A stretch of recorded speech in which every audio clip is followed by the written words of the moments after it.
نکلنے والے ہر بول کی حفاظت کرے۔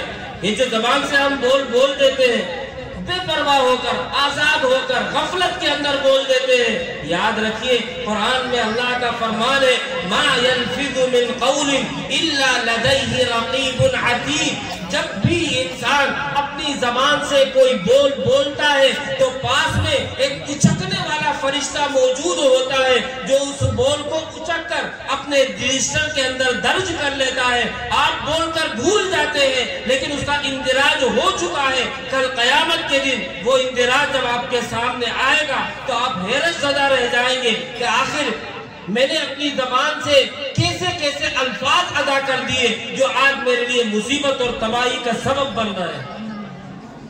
یہ زبان اس لیے نہیں ہے کہ اس سے جھوٹ بولا جائے، یہ زبان اس لیے نہیں ہے کہ اس زبان سے کسی کو گالی دی جائے، یہ زبان اس لیے نہیں ہے کہ اس زبان سے فتنے بھڑکائے جائیں، یہ زبان تو اس لیے ہے کہ اس زبان سے پیار کی باتیں کی جائے، قرآن کی آیتیں پڑھی جائیں، اللہ کا نام لیا جائے، وہ تسبیحات پڑھی جائیں جو اللہ کے نبی صلی اللہ علیہ وسلم نے بتائیں اور سمجھائیں، اور وہ اوراد و وظائف کیے جائیں جن کی فضیلت احادیث کے اندر موجود ہے۔ یہ زبان اس لیے نہیں ہے کہ ہم اس زبان سے غیبتیں کریں۔ اکثر ہماری زبان دوسروں کی برائیوں میں اور غیبتوں کے اندر استعمال ہوتی ہے، فلانا ایسا، فلانے نے یہ کیا، اور خاص طور پر ہماری مائیں بہنیں سن رہی ہیں، یہ غیبت کا مرض مردوں سے زیادہ عورتوں کے اندر پایا جاتا ہے۔ ایک دوسرے کو برا بھلا کہنا، ایک دوسرے کی ایب جوئی کرنا، ایک دوسرے کے رازوں سے پردہ اٹھانا، ایک دوسرے کو برسر مجلس ذلیل کرنا، یقیناً یہ بہت بڑا گناہ۔ ایک مرتبہ اللہ کے نبی صلی اللہ علیہ وسلم عورتوں کے مجمع میں تقریر فرما رہے تھے۔ آپ نے عورتوں کے مجمع میں تقریر کرتے ہوئے ارشاد فرمایا انی رأیتکن اکثر اہل النار۔ آپ نے فرمایا کہ میں نے دیکھا ہے کہ دوزخ کے اندر مردوں سے زیادہ عورتیں ہیں۔ میں نے دیکھا ہے کہ دوزخ کے اندر مردوں سے زیادہ عورتیں، یعنی دوزخ کے اندر جو مردوں اور عورتوں کی تعداد ہے ان میں عورتوں کی تعداد مردوں کے مقابلے میں بہت زیادہ ہے۔ کسی عورت نے کھڑک کر پوچھا بما یا رسول اللہ، اے اللہ کے رسول ایسا کیوں؟ ہمیں دوزخ کے اندر زیادہ کیوں ڈالا جائے؟ تو اللہ کے نبی صلی اللہ علیہ وسلم نے اس کی دو وجہ بتائی۔ ہماری بہنیں، ہماری مائیں، بیٹی ہیں، ان میں سے بہت سی شادی شدہ بھی ہوں گی، بہت سی بوڑھیاں بھی ہوں گی، سب کی خدمت میں عرض ہے کہ اللہ کے نبی صلی اللہ علیہ وسلم نے جو دو وجہ بتائی ہے ان دونوں وجہ کو اپنے پلے سے باندھ کر جائیں تاکہ ساری زندگی اس سے محفوظ رہے۔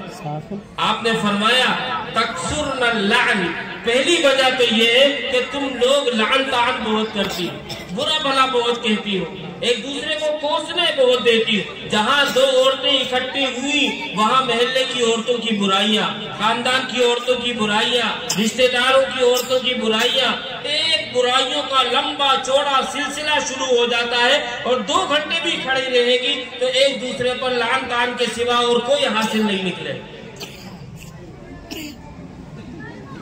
فرمایا تکثر اللہ، ایک وجہ تو یہ ہے کہ تم لوگ آپس میں لعن طعن بہت زیادہ کرتے ہیں۔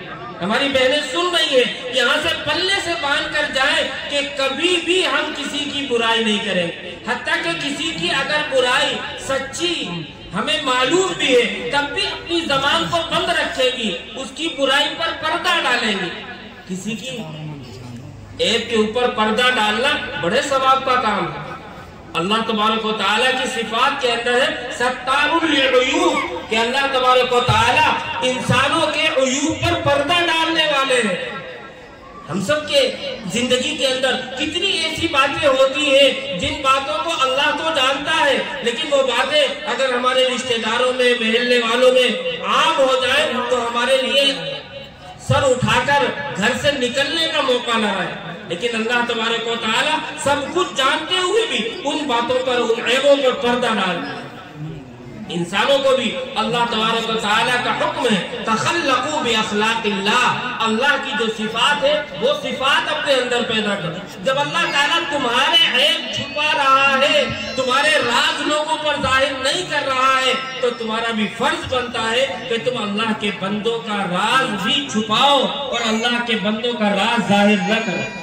اس لیے کسی کو کسی کی اگر برائی پتہ چل جائے تو اپنی زبان کو سی لے، اپنی زبان کو سی لے، مرتے مر جائے لیکن کبھی اس برائی کو اپنی زبان سے نہ ادا کرے۔ فرمایا کہ ایک وجہ تو یہ ہے کہ تکثرن اللعن، کہ تم لوگ لعن طعن بہت کرتی ہیں، اور دوسری وجہ بیان کی کہ وَتَكْفُرْنَ الْعَشِيرِ، کہ تم اپنے شوہروں کی نافرمان ہو، ناشکری ہو، اپنے شوہروں کی بات نہیں مانتی اور شوہروں کا احسان بھی نہیں مانتی۔ شوہر کتنا ہی تمہارے ساتھ کچھ کر لے، تمہارے نخرے اٹھا لے، تمہارے ناز و انداز اٹھا لے، تمہاری خواہشات پوری کر دے، لیکن جہاں اس نے کسی چیز کو منع کیا فوراً تمہاری زبان سے نکلتا ہے ساری زندگی تم نے میرے ساتھ کیا ہی کیا۔ کر کے دیکھ لیجئے اگر تجربہ نہ ہو، جب وہ جوڑا مانگے آپ لا کے دے دیجئے، جب وہ کوئی خواہش کرے اس کی خواہش پوری کر دیجئے، سال بھر کرتے رہیے، سال بھر کے بعد جب بھی آپ کی زبان سے کسی جوڑے کو منع دیکھے گی فوراً ان کی زبان پہ آئے گا تم نے میرے ساتھ کیا ہی کیا، تمہارے گھر میں آ کے تو میں جہنم میں آ گئی، اس سے اچھا تو میں اپنے ماں باپ کے گھر پہ تھی، میرے باپ میری زبان سے نکلی بھی ہر خواہش کو پورا کرتے تھے۔ غرض یہ کہ باتوں کا ایک لمبا سلسلہ شروع ہو جائے۔ یہ بات میں نہیں کہہ رہا ہوں، اللہ کے نبی نے فرمایا تمہارے جہنم میں زیادہ ہونے کی دو وجہ ہے، ایک وجہ تو یہ ہے کہ تم ایک دوسرے کو برا بھلا بہت کہتی ہو، اور دوسرے یہ کہ تم شوہر کی ناشکری بہت کرتی ہو اور اس کا احسان نہیں مانتی۔ میں اپنی ماں بہنوں سے بہت ادب کے ساتھ چھوٹا بھائی بیٹا ہونے کی حیثیت سے عرض کرتا ہوں کہ ان دونوں گناہوں کو اپنی زندگی سے نکال دیجئے۔ یہ دونوں گناہ اللہ کے نبی صلی اللہ علیہ وسلم کے سچے پیارے فرمان کی بموجب دوزخ کے اندر لے جانے والے گناہ۔